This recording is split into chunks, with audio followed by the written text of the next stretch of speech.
quel bonheur de vous retrouver. Alors non, je vous fais pas une face cam parce que je vous avoue que ma tronche là, c'est juste Halloween est passé, du coup on va éviter au niveau des films d'horreur. Déjà, je voulais m'excuser pour le délai que j'ai mis à vous poster une vidéo. J'avais prévu de reprendre de manière un peu plus sérieuse, mais le souci c'est qu'on a déménagé le 1er septembre. On a rendu l'autre maison le 1er septembre et il s'est passé pas mal de petits soucis, ce qui fait qu'on n'a pas su déménager dans cette maison-ci et qu'on y est d'ailleurs toujours pas 3 mois plus tard. Donc là, on est retourné chez mes parents et c'était pas trop le lieu idéal pour que je puisse vous monter les vidéos, vous enregistrer les sons. Et en plus de ça, bon, vous ne voyez plus rien mais c'est normal. Ah bah non, bah je ne sais même pas, j'ai même pas d'éclairage ici en fait. Je voulais vous montrer le bordel de caisses qu'il y a dans les deux greniers, mais vous ne verrez rien. C'est juste pour vous dire que c'est un chantier pas possible et que donc je ne retrouvais pas ni ma caméra ni le câble pour mon micro. Donc j'ai clairement pas su vous filmer, sauf si vous vouliez un film muet. Il y en a certains que ça aurait arrangé, mais désolé, c'est pas le cas. Du coup, assez de blabla, mais au moins je vous explique toute l'histoire. J'ai plein de choses à vous montrer. Il y a plein de retard à rattraper, donc je vais essayer d'accélérer au niveau des vidéos pour que vous rattrapiez le fil. Et je vous laisse tout de suite avec l'épisode. Bisous bisous. Nous sommes donc dimanche et la priorité est au ponçage de cette pièce. Donc Dimitri va vraiment poncer les grosses parties. Celles qu'il avait déjà poncées, mais à cause des traces de plafonnage, eh bien, il faut reponcer une fois. Moi, je vais poncer toutes les petites zones dégueulasses. Comme par exemple ici, vous voyez, j'ai acheté une machine sur Amazon qui ponce les endroits très petits apparemment. Donc ben, je vais la tester, je vous dirai tout de suite si ça en vaut la peine ou pas. Autant vous dire qu'effectivement ça va être du sport. Donc ponçage en 1, en 2 gros nettoyage et en 3 pose du parquet, au moins sur cette zone. Parce qu'avec les marches, elle est un peu indépendante du reste. Donc on peut se permettre de faire cette zone-ci et puis d'attaquer l'autre partie.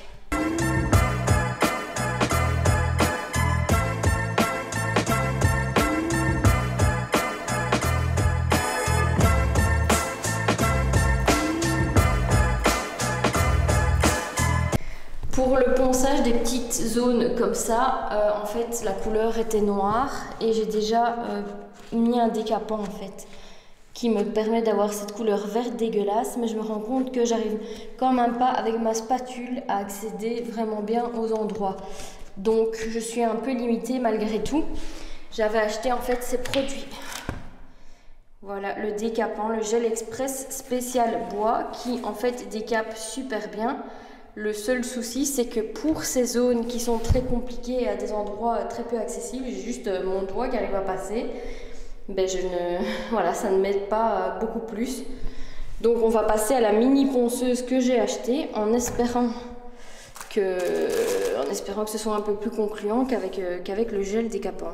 Je vous parlais donc de ce que j'avais acheté et en fait, voici le modèle. Donc c'est la marque Gelas qui n'est pas connue, je pense que j'ai payé une 30aine ou une 40aine d'euros. Et donc c'est une ponceuse, vous voyez, avec un bac de récupération pour la poussière, mais également avec cet embout pointu de la taille d'un doigt qui permet justement d'aller accéder aux zones un peu délicates.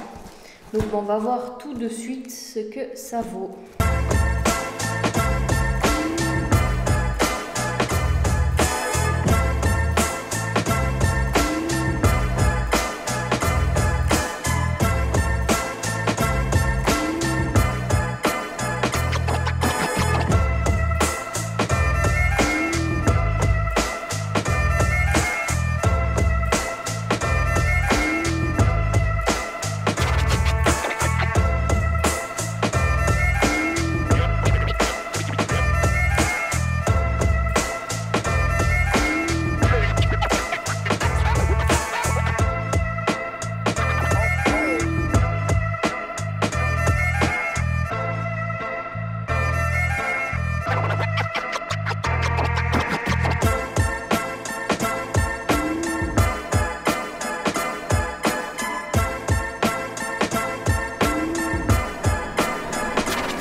déballé une planche du parquet. J'adore la couleur. Super naturelle. Pas trop orangée. Parfaite. Bon, par contre, ça ne correspond pas. Les deux là ne correspondent pas au niveau de la teinte. Mais bon, tant pis, on verra plus tard. Et on va commencer, en fait, ici, avec le palier. On va commencer à partir comme ceci. Donc, vous allez avoir toutes les lattes qui vont venir se mettre en longueur. Et ici, l'objectif est d'avoir du lambris. Donc, peu importe, entre guillemets, comment on finit ici, le lambris va venir couvrir et servir en gros de plinthe, quoi. On a la sous-couche ici, donc on va commencer par étaler la sous-couche. Et on a acheté des petites cales sur Amazon pour bien faire les joints de dilatation autour du parquet.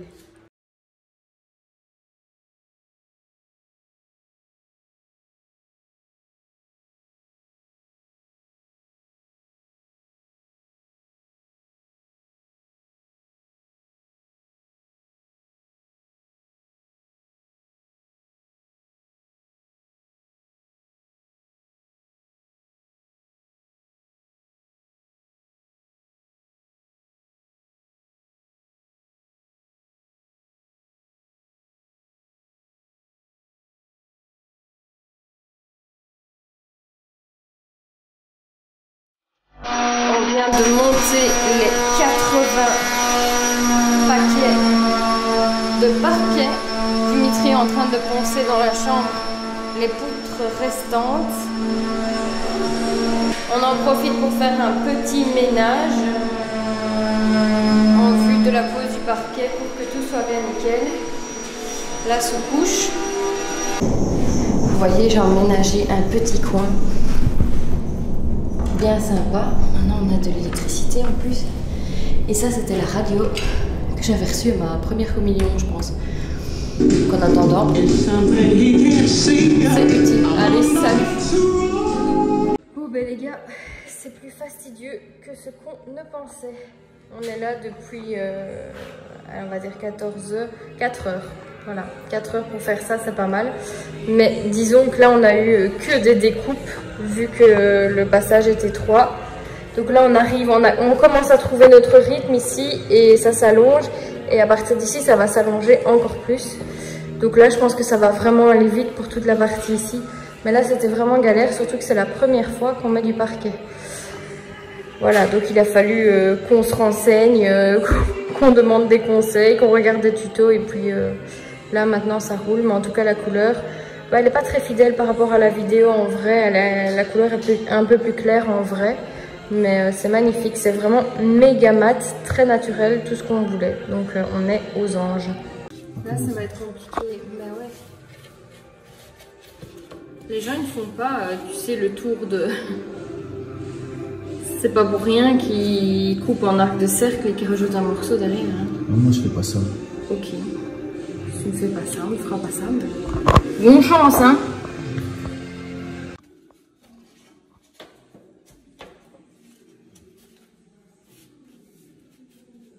Ah ben voilà. Il l'a fait. Et ça, c'est propre. La glace.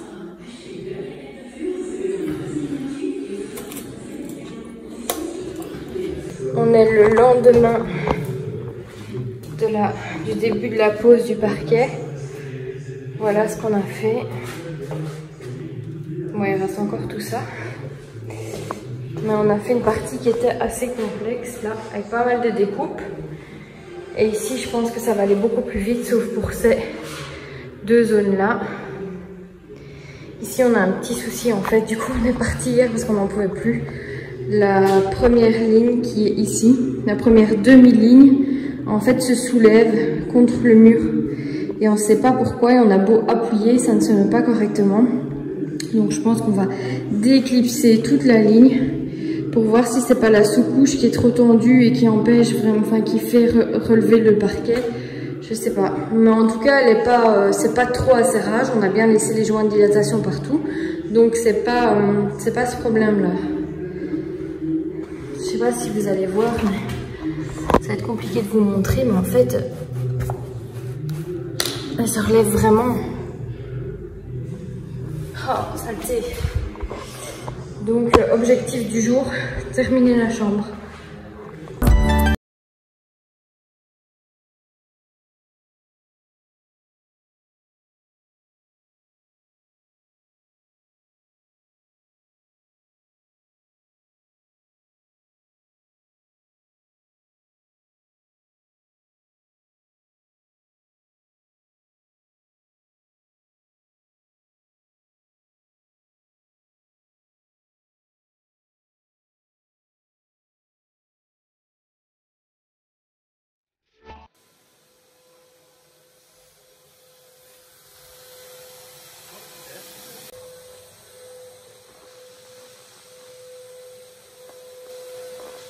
Les amis, la chambre est terminée.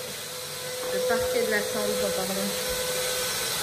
On est vraiment trop fan du rendu, trop fan de la couleur, la texture, tout. Il est juste parfait, c'est super naturel. Donc là, on a terminé toute la chambre et le petit palier. On a acheté les profilés qui vont servir à faire les marches et les contre-marches avec le même parquet. Et là maintenant on va faire tout le hall de nuit, donc plus ou moins 15 mètres de long, avec le retour ici, et puis on va dispatcher dans les chambres. Et voilà.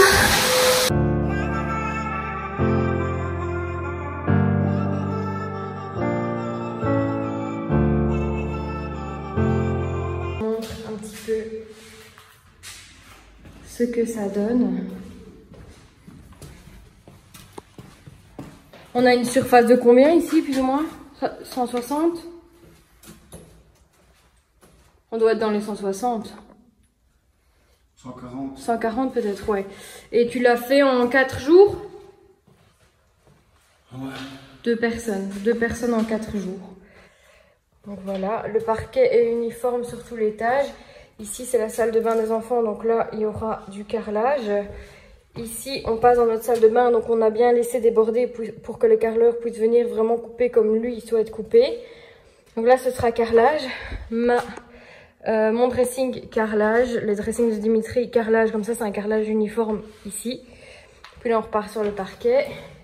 Ici, on a acheté des profilés pour pouvoir faire les petites marches. Le seul souci, c'est que...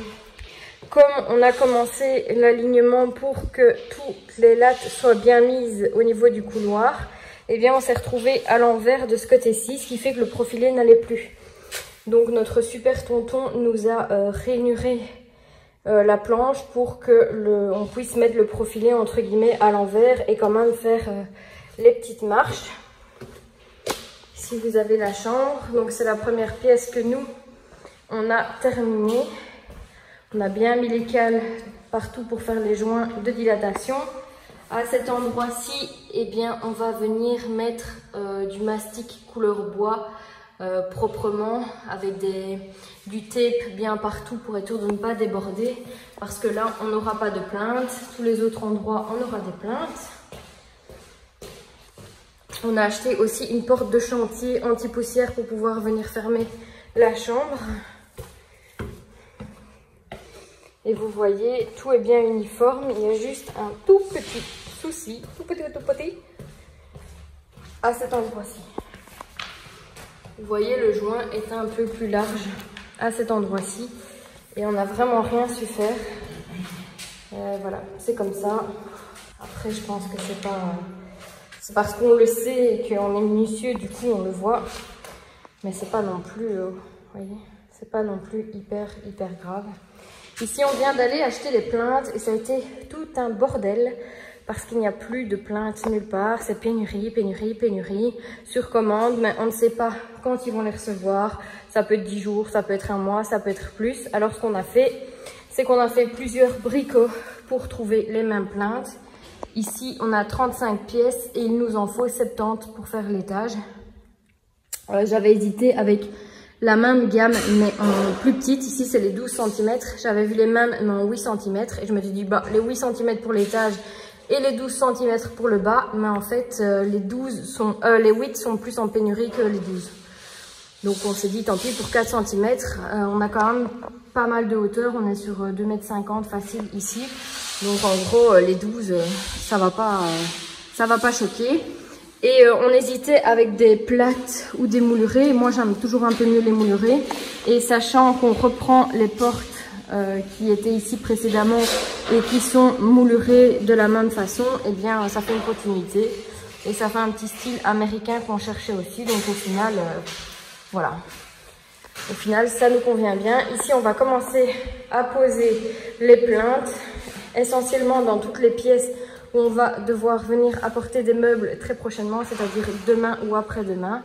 Donc là, Dimitri va commencer dans le bureau, dans la chambre d'amis et dans notre chambre. On a acheté de la colle spéciale pour que les plinthes tiennent bien. Ici, on enlève les cales, vu que la nouvelle plinthe va servir en fait à caler le parquet. Ici, il faut les couper en anglais. Ouais, et c'est pour ça que j'ai acheté la boîte à anglais. J'arrive. J'ai commandé sur Amazon cette petite boîte, une dizaine d'euros, hein, pour permettre de venir couper facilement, en fait, en biseau ou en angle, et de ne pas trop se casser la tête pour la découpe de toutes les plinthes. S'il vous plaît, chef. Merci. Avec plaisir.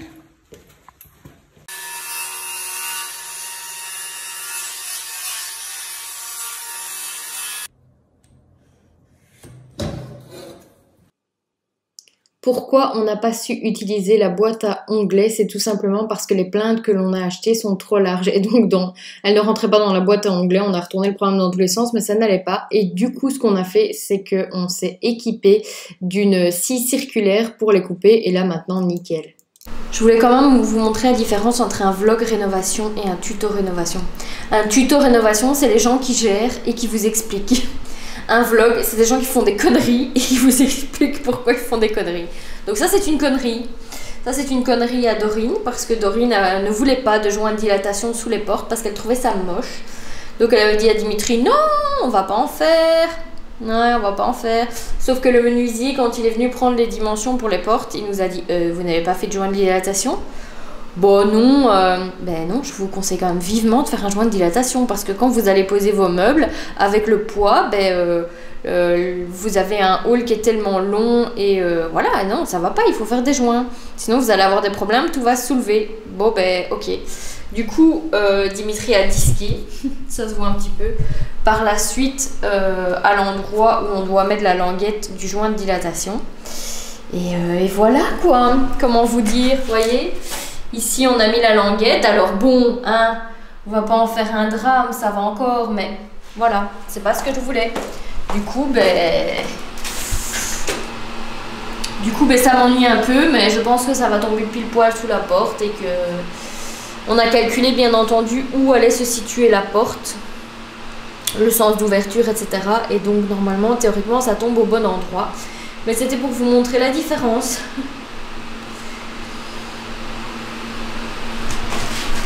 Sur ce, les petits gars, je vous laisse parce qu'on a la fin de cet épisode et je vous montre tout de suite un petit aperçu de l'épisode qui vous attend la semaine prochaine. Alors, soyez au rendez-vous et je vous kiffe et merci pour tout. Bisous, bisous!